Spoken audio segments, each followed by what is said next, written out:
95% of people are wasting the most productive hours of their day. While you're asleep, they're awake. While you're scrolling on your phone, they're working hard. In 365 days, you'll see them succeed and tell yourself, next year, I'll do it. But next year never comes. The world's top CEOs, athletes, and billionaires all have one secret weapon. It's not talent or luck. It's waking up at 5 a.m. Science shows that your brain is 40% sharper in the first 90 minutes after waking up. But 99% of people waste this time by staying in bed. Here's the hard truth. Every time you hit snooze, you give your best energy to your pillow. You waste your focus on memes and trade your dreams for 9 more minutes of fake comfort.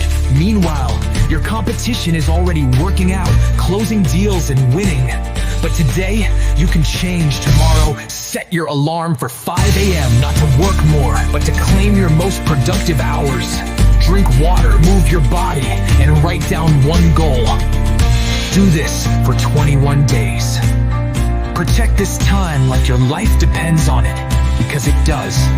In 5 years, you'll either be the person who changed everything or the person who wasted 1/82 sunrises. It's your choice, your life. Start now.